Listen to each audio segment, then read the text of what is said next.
Yo, what it do, everybody? Welcome back to the channel. It's your boy Kenny bringing y'all another Scream 6 video, and this is all the Easter eggs, references, and all that good jazz that I noticed throughout my 2 watches of the film now. And I'm gonna get on those pre-orders so I can get that either Steelbook or 4K Blu-ray, either way, right away when that thing drops, and continue digging all into the Scream franchise. And we got some other videos we're going to be dropping for Scream 6 overall throughout the rest of the month. And then after that, we'll be pressing forward, doing some other stuff and everything like that. But for now, we're definitely going to be sprinkling in some more Scream 6 content. Hype train to Scream 6 and beyond, still going strong. And here we go with all the Easter eggs I noticed throughout this thing. So, with no further ado, let's kick this bad boy off, starting off with the opening sequence itself, which to me is one of the all-time best opening scenes in the franchise. Hands down, could possibly take the number 2 or 3 spot easily, in my personal opinion. One of the best openings in the franchise, man. And it's starting off with Tony Revolori's character, Jason Carver. Or actually it picks up with Samara Weaving's character of Laura, a professor at the university, and Brickmore University, that is, where our new Core 4 are attending college over there in NYC, of course. And who's the voice on the phone? It's none other than Jason himself talking to Laura, acting as her blind date, who's really going to be a sinister Ghostface killer in the flesh themselves. And as the conversation goes on, you get a little bit of a subtle reference to what she's actually teaching at the university, which is film studies, and with a focus on 20th century slashers, which to me was very ironic and funny. Obviously, y'all know why they're throwing that one in there, no duh. And also, I love the way that Samara Weaving is using her actual Australian accent for a change, because a lot of movies you see her in, she'll be using an American accent and what have you, like The Babysitter or Mayhem or Ready or Not, so things like that. So it's pretty cool to see her actually using her real accent. I love when you get to see actors switch it up like that and use their true voice when they're known for playing characters with all these different accents, and they're just able to slip right into character so easily and so well. And make it look so well done and so easy. So love seeing Samara Weaving get to do her thing there. And as things continue from there, obviously Jason ends up killing her, and we don't know that until he ends up taking off the mask in a shocking reveal of who the actual killer, somewhat Ghostface killer, was. Not the ultimate end goal, end all be all of the film, as we all know, for those of y'all that already have seen the film, because no duh, why would you be watching this if you hadn't? Mad spoilers, of course. And that shit shocked the hell out of me the first time I seen it over this past weekend. I was like, what the fuck? They're showing the Ghostface killer within the first fucking 5 minutes of this movie? 10 minutes of this movie? What? And I was like, this is crazy. And as things continue from there, Jason reveals himself, and he goes back to his, not in that way, y'all. Don't get dirty with it. I'm playing. But Jason ends up walking back to his back to his dorm, and when he's on the way, he runs into Tara, and he ends up referencing that Sam should come to the party, and Tara's like, oh, she wouldn't be caught dead at one of these frat parties, man. But that's your problem. I'll see you there. And he's like, all right, give me a drink or whatever. And then he makes his way back to the dorm, and that's where you get a whole big handful of other horror goodness and references right there. More Easter eggs galore, because you get a reference to the last podcast on the left in a poster, Vertigo poster right there in the living room right by the TV, and also he's watching Jason Takes Manhattan on the screen. There's also a Dracula poster as he's walking into the dorm when he first gets in there. And as I just said, he's watching Jason Takes Manhattan Part 7 on his TV. And that's obviously a very on-the-nose reference to this film being set in New York, similar to that one, how it was partially set in New York. Because for those of you that know about Jason Takes Manhattan, he's really taking the motherfucking boat. So y'all know the deal there. But as we continue on with these references and whatnot, you see him once he takes off his mask and everything too, that where he stores the mask with the blood still on it, which is a really stupid idea.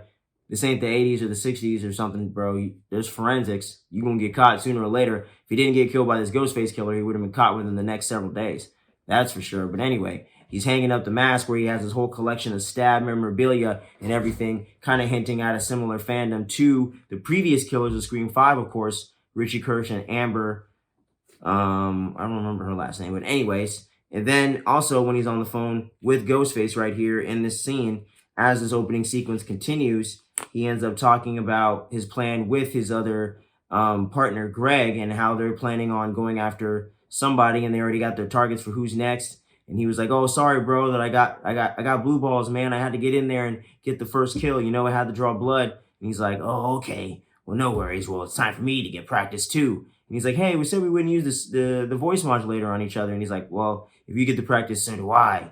And then as Roger Jackson continues talking to him, you know, freaking reeling him in, it's the true Ghostface, not these wannabes that are trying to fulfill Richie's movie, as they say in their own words there. It's actually the real Ghostface who's chopped up Greg and thrown his ass as little pieces for freaking lunch over there for Jason later. And then he ends up getting real warm because he gets stabbed to death right there with guts hanging out and all that stuff. And that's the end of that right there. And as we continue with these Easter eggs, going to the scene where Sam's talking to her therapist, Dr. Christopher Stone, played by a fine actor in his own right, Henry Czerny. He has these dolls like kind of sitting in the background on his little what would you call that? Like his dresser or whatever, or that thing he's got in the background there. And you see some little dolls that are actually designed after the Addams Family characters, which was kind of fun. That I actually ended up picking up that reference tonight when I was watching it. So that was pretty fun to notice. And then a little bit later on during the party scene where they're at the Alpha Beta Gamma fraternity party or whatever the hell it's called, you see Mindy and Annika hanging out, and then you see Chad over there kicking it with the Ghostface killer himself, Ethan Laundrie, before they realize his true identity, of course. And you hear one of the illest songs of all time, one of the dopest hip-hop tracks of the 21st century, especially. I'm talking about Too Short's Blow the Whistle. And then later on, when Tara's about to get taken advantage of by this one douchebag guy they call Date Rape Frankie, Chad stepping in about to whoop some ass and everything like that. And then Sam comes in and tases him in the balls. And during that whole exchange right there, during the end of that sequence at the party, you hear Denzel Curry's walking in the background. And it's about time somebody put some respect on that name. I love me some Denzel Curry. One of the dopest albums of last year, and I believe was either my number 2 or number 1 album of 2022. So check that out on the Phantom FM podcast over there in audio, wherever you get that, hit the downloads and all that. Enough of the plugs, back to the Easter eggs, man. And as we continue here, it's been about a year, directly referenced in the conversation and argument between Sam and Tara. It's been exactly a year, or pretty much a year, since the events of Scream 5, which is pretty cool the way that it takes place pretty much almost real time a year later, the same way it does for us, but just at different times of the year. So I love the way that they kind of twist and bend it there, but kind of keep it relatable in that sense. And then as we continue on there, and the next scene there, when Quinn's talking to Jenna Ortega about the way that Sam's being overprotective and things of that nature, she directly references her dead brother and the way that her family or her dad holds on too tight and transferred over to New York on purpose and moved him there for a specific reason, just to get him out of there and all that other stuff. Some people took that as a direct like hint and giveaway at the Richie Kirsch relation and that whole thing and the way that it came together. I personally didn't see it that way, but I can see how some of y'all might have picked up on those references. I personally did not, so that's just me. Maybe I'm just slow watching these things, you know what I'm saying? So that's just me, man. I didn't really pick up on that hint, but that's probably a subtle hint that they were throwing in there directly for those that would pick up on that sort of thing for sure. And then we jump a little bit later on after the crazy-ass bodega sequence that goes down, which is one of my all-time favorite sequences in the Scream franchise as well. So well done. Even though the trailer gave away some of it, it's still so well done and had some elements to it that we didn't see from the trailers and was really effective no matter what. So really love the way that was able to shine through, even though there was a lot of marketing for that particular sequence. And that's true of a lot of the big main sequences in this film, but I still think they deliver for the most part overall. And for me, I had fun with all those sequences and thought they were some of the most well done and well crafted sequences in the whole franchise. So I was absolutely digging it. I was absolutely loving it. But then we jump over to the main core 4 with the new cast of characters over there in kind of like this like main little hub area in the college, university, or whatever. And they're going over all the rules and who's the main suspects and whatnot. And of course, Mindy Meeks Martin taking over the whole Randy role and going into the whole rules and all that. She drops this crazy ass reference to how nothing's really a sequel anymore and everything's a franchise, which is definitely true of what's going on today in the current film climate and the way Hollywood's putting things out there with all these legacy sequels and requels and reboots and whatnot. And the whole way that she's able to reference like all of these different characters that have either died or been introduced or reintroduced into different franchises and things like that over time lately and over the last several decades, like Luke Skywalker, Nancy Thompson, Sally Hardesty, James Bond, you know what I'm saying? All these different characters throughout horror and just genre overall. So I love the way that she's just rattling those off and just hitting all these different characters that I know very well as a film nerd myself, and I'm sure many of you obviously know about them. So love the way they're able to bring in this whole monologue with the whole rules and everything. And I know some people out there weren't necessarily digging this scene that much, but I personally had a blast with it. And then as we continue forward here, we jump over to Agent Kirby herself later on after we've been reintroduced to her and figure out her whole context of how she came back into the picture, became an FBI agent, obviously is very interested in the Ghostface killings themselves, because as a former victim herself, of course she would be. And her and Detective Bailey are going over the current suspects and the history of the previous 9 killers to indicate what clues and what things they have from all the evidence they've collected and all the deaths and all the things that have gone on so far in order to put together what's going on, right? So they have all 9 previous killers on the whiteboard, right? And the main killers that they actually focus on really aren't too many others. The only ones that they really name dropped that I specifically picked out or remembered from my 2 watches was Mickey Altieri. I think they might have mentioned Miss Loomis briefly. They obviously mentioned Billy. They mentioned Jill and Charlie. Obviously, that connecting directly to Kirby herself. And they also mentioned my boy Stu Macher as well. And they all had the deaths and the years of when they particularly died and whatnot. And it does say in his picture right there below it, death 1996. But for me personally, with that whole question mark being there right next to it, with the whole thing with his body never really being seen to be dead after that, I don't remember seeing a body bag being indicated to be Stu being brought out of the house. I've watched the ending of Scream many, many times. If any of y'all have noticed that, maybe I'll go look at the footage and see if I notice anything. But for the most part, if I'm not flashing in here saying I noticed it or flashing it here that I haven't noticed it or whatever, I might even throw that in here. We'll see what's up. But so far from all the millions of watches I've done of the OG Scream, I never noticed that. So it's kind of still up in the air for me personally that Stu could have survived and there could be something deeper going on there. Not confirmed. Definitely has some wrenches thrown in there after the whole reveal of this film right there, but he could still be involved. Things could still be moving in that way if you're into that sort of theory. And for those that aren't, let's not get too upset about it. I'm just throwing it out there as a Stu fan, as someone that sees some of the hints and some of the ways that they can make it work potentially in the way that it could organically potentially fit in a certain way due to the way they referenced it so many times and due to the way that it's kind of up in the air that he kind of survived. It's kind of even alluded to by the characters themselves later on in a sequence I'm going to get into in just shortly here. So I think it's, that possibility is just something that's out there, not nowhere near confirmed, just something that's out there, just something I'm throwing out there. And as we continue on, we jump back to the core 4 and we see how Sam is getting just totally tore up by the media because as she dropped the information on earlier in the scene with therapist Dr. Christopher Stone, all these rumors had spread about Sam that she was the one that actually killed all those people in Woodsboro recently a year ago,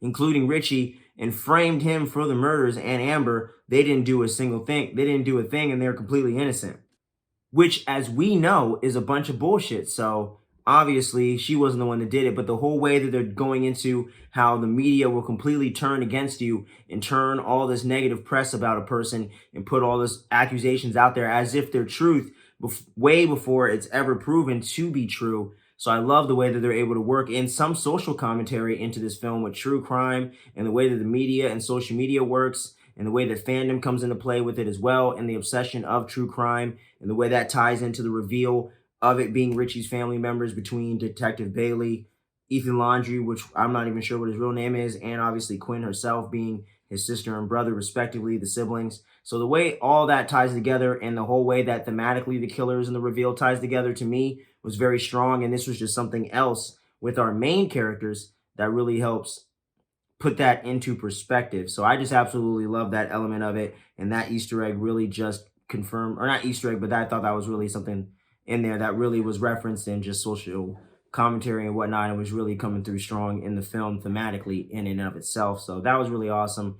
And there was also this really cool Scream 4 reference once the whole chase scene is about to start pop off, when Danny across the way, aka Cute Boy himself, ends up noticing that Ghostface is going into Quinn's room, right? And it has a total framing, and it has a shot that completely takes me back to Scream 4 when Kirby and Jill are over there on the phone with Ghostface when he's over there across the street killing their friend Olivia. And in the way that the framing looks when you end up seeing how he just got done brutalizing her and he throws her body hanging like her dead corpse like out the window and everything, and like shows it off in front of them all fucked up like, and freaking all that stuff with the sequence in Scream 4. Love the way they were able to bring that back around and kind of use some of that framing to subtly throw a reference to Scream 4 for those of out there like myself that actually know about it, you know what I'm saying, but isn't something jarring that people that don't know about it are going to get distracted by. So love the way that they're able to work in all these little references there and some of these more subtle references and whatnot. And then we get to one of the illest portions of the movie, and for me personally, my favorite part of the movie, or my favorite thing in the movie, or new concept or thing they brought to it, and one of my favorite parts coming later in the third act itself. But this is where in the second act we get back with Gale Weathers. So then we pick back up with Gale coming back with the knowledge that she ended up doing some of her own investigative journalism and actually ended up discovering the shrine before Kirby even did. And she's a damn FBI agent. So that goes to show Gale really be on her shit. You know what I'm saying? So I love the way that that comes around. And I think it makes a lot of sense that she was the one that ended up discovering the shrine that Detective Bailey and all of them had ended up setting up. So love the way that that all came together. And just the shrine in and of itself is such a sick ass concept. I'm so upset I missed that damn LA experience, man. I'm so bummed on it, but oh well, things happen, whatever. Life goes on. But it was just so awesome the way they put this in the film. And although it's a little bit far-fetched, of course, you know what I'm saying?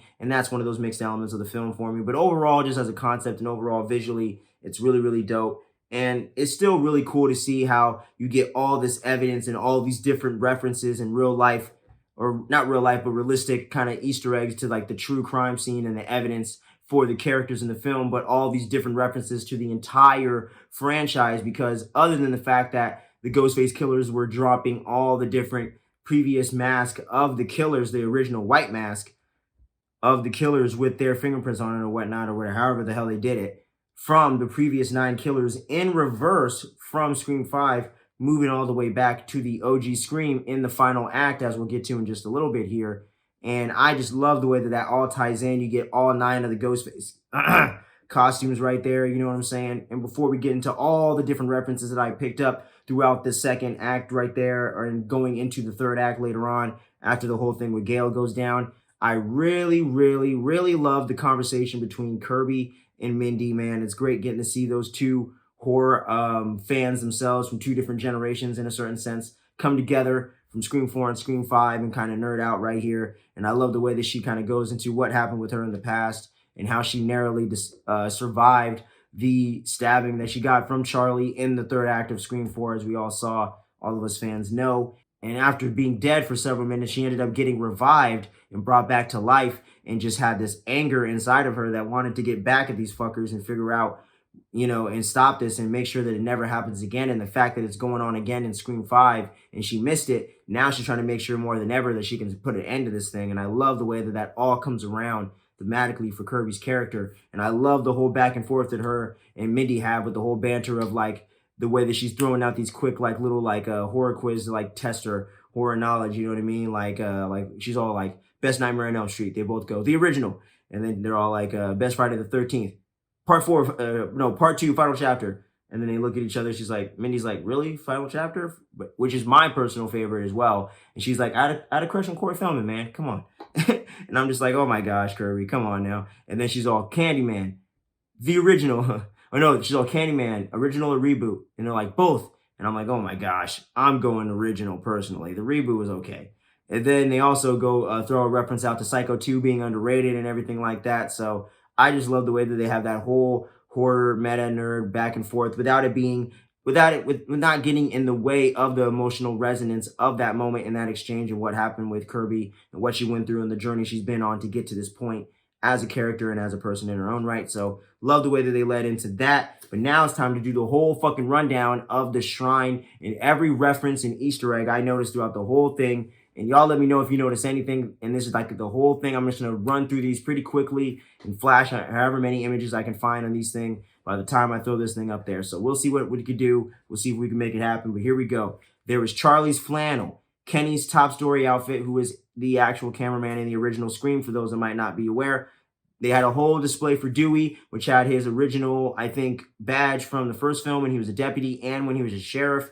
And they have sketches and pictures of him. And on the sketches, they actually have him dead laying right there. And that was really fucked up the way that they showed the way that he died and all that shit. And I was like, God damn, dude, come on. Don't do my boy Dewey like that. Let's go, man. Don't do that. Then you have on display all of Gail's books over the years that she put out, including the recent one that she shouldn't have fucking wrote. God damn it. Where's the Dewey book, Gail? God damn it.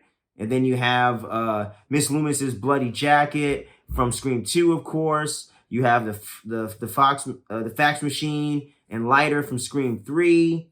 You also have sketches of Sam from Scream 5. You have home videos as well of that Richie had created, recreating different sequences from the Stab franchise, since he was like an over-obsessed fan in and of his own right, as we all know from Scream 5. So that was really creepy and eerie to see that going in, playing out these different sequences from Stab that play out different sequences from the original Scream film. So that was kind of weird and eerie to see going down in that thing. And then there's also sketches of the Jenny McCarthy's character of Sarah Darling from Scream 3 as well. So that was a trippy thing to see right there. And then the list keeps going, y'all. The list keeps going. Stu Macher's smoke jacket from the ending, from like the third act before everything starts going to shit. And then you got Billy's bloody sweater as well. You have the TV that killed Stu Macher. Notice I said killed. And then you also have Randy's video store shirt from his original job in the first film. Randy's green shirt as well from the original film. Steve Orff's jacket, his Letterman jacket from the original. You have sketches of Casey Becker, of course, a.k.a. Drew Barrymore's character, and the knife that was used to kill her in that moment. You have sketches of Sidney from Scream 2. You also have these other sketches of Sidney throughout the entire franchise with all the different hairstyles and looks and whatnot.